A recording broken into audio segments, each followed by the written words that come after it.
everybody, this is Book S Reviews, and today I'm going to be doing a review on the Marvel Legends Psylocke figure. So before we take a look at Psylocke, let's take a look at the accessories that she comes with. So first up, she comes with the left leg of Apocalypse. And so far, this is the only one I have out of the wave. I find it hard to believe that I got the hardest figure out of the wave first. I really haven't seen anyone else from this wave other than Psylocke. So she comes with Apocalypse's leg, and it is shorter than her, and that worries me that he's going to be a short Build-A-Figure. I mean, he should be a pretty, not Toy Biz big Build-A-Figure, but the leg should definitely be at least as tall as her. So I feel like he's going to be a shorter Build-A-Figure than what I expected. She comes with her side blade, and it looks really nice. It's cast in translucent pink. And it has just a little bit of dark pink mixed in with it. That gives it some pretty good contrast. I like how it goes from the bright pink down to the darker pink. And you can plug it onto either wrist. But I usually plug it onto her left wrist since it's closed-fisted. I wish it would have been open. I wish it would have been open, and I wish it would have came with another katana, or psychic katana, I guess. Here she comes with, I guess, would this be considered a side blade too, or is this just a psychic sword? Well, either way, she comes with a sword, and it's cast in translucent pink. All of her accessories are, and it looks very nice. This is the new katana that I've been talking about, that the new Marvel Legends have, instead of that old one that all the Deadpools and Lady Deadpool came with. And I really like it. I think it was past time for an update for this sword. The other one was just really weird, and it looked funny, and I really like this one. I like how it has this flame effect to it. I think Typhoid Mary also used this effect. That looks really good. Oops. It's supposed to just stay there at the hilt like that. So yeah, that looks pretty good. Just put it in her hand like that. It stays in her hand perfectly, so I'm glad about that. And finally, she comes with her Telekinesis Effect. And it looks good as well.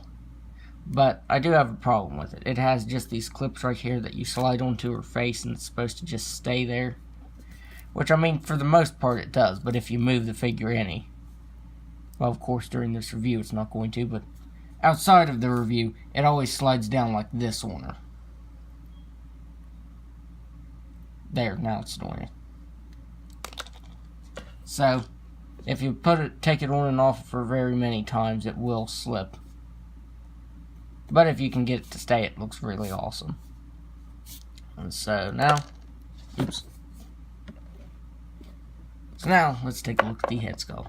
So we're seeing a brand new head sculpt with Psylocke, and I think this looks really nice. It definitely looks better than the previous Psylocke head sculpt. Yeah, that head's pretty scary. I mean, the body is pretty good. I do like the blue outfit more than the purple outfit, but yeah, I definitely like this one better. And I am surprised Hasbro did not go with the silk head, but I'm really glad they didn't. This head looks much better. And it's this is the purple hair version. There's also a black haired version that has her classic blue outfit. And I wanted to get both, the hard to find one and then this one, because I'm pretty sure this one is the one that's easiest to find, and the blue one is the hard one to find. But her outfit, it looks pretty good. But then they added these sparkles in her outfit, and I just think that looks weird. Like, it looks way too glittery and sparkly. It's sparkles are mixed into plastic, but it just looks weird. And they painted the skin tone over top of the suit. So right here at her shoulders, it looks like grayish because they painted the skin tone over that really dark purple. And if you look at the lines, let me get really up close here. the lines are very, very spotty. Like, the lines didn't come out clean at all. They came out very spotty and scratchy. And this side came out cleaner than this side, but this side's wavy, and this side is too. Now her arms look fine, because her arms are actually cast in skin color, or the tops of them are cast in skin color, and they have the blue painted over it. But if you look right there, you see that the lines aren't perfect. Which honestly, when I'm painting lines, I'm not going to say that I'm perfect, but when Hasbro gets it wrong, it just makes me feel better about it. And here's her, what is this considered? Her sash? Is this a sash? I think that's what it is. And it's red. But as you can see during this review, that it's constantly slipping and sliding and going where it shouldn't go. So I think I'll probably glue it down after this review. Now right here is another example of where the purple is showing through and it's not completely clean. Like right here you get really bad purple showing through. And like I said, the skin looks like it's graying, like it's dead, because they chose to paint the skin tone over top of it. Like if you look, you can tell that this is painted on, and these are actually cast in skin tone. And right there, there's a huge piece of purple missing. Now the bands on her legs, to me, they should have been sculpted on.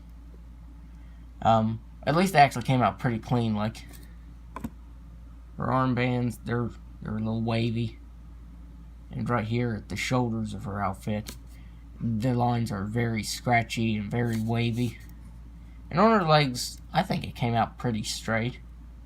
You shouldn't have to say that about the figure, though. I mean, you know, it's not a custom, it's an actual figure. And the lines came out very wobbly. I don't know if the blue would be any better. I feel like it would be. I'm just not a fan of this purple version. I do like her blue outfit more. And then there's the legs. Now on mine, something weird happened. Now, if you point the toes all the way down, they move out. And if you try to put them right, then they go sideways. So if you have the feet straight up and down, her feet point out like that.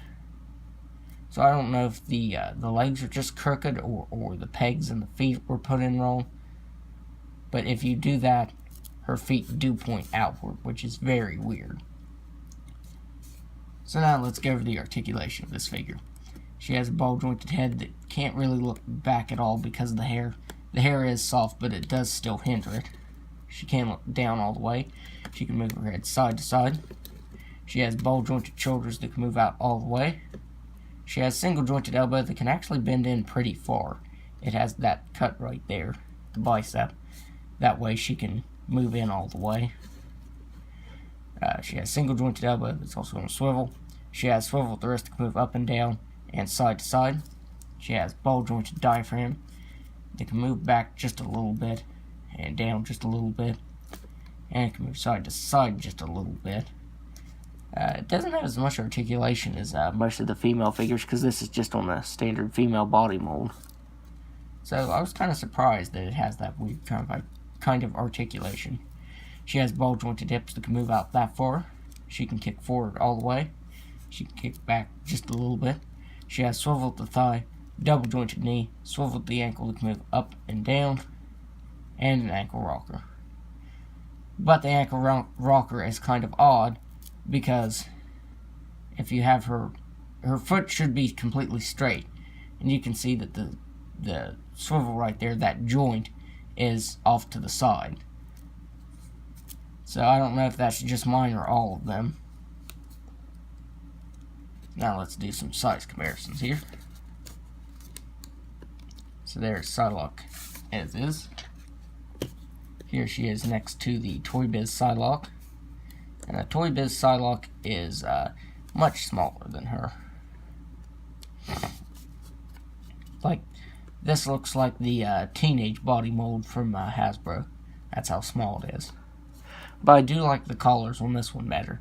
The collars and articulation even the paint detail on it, because it has lots of shading to the outfit, which I would have liked to have seen with this one. Shading would have been nice, but that is definitely better on this figure. Here she is next to my custom Marvel Now X-Force Psylocke, and I used the silk head for this because it was the closest thing I had at the time. This is just the Wasp body mold, so let's see if you can switch out the heads here. Should be able to, if you would want to make your own custom Marvel Now X-Force Psylocke.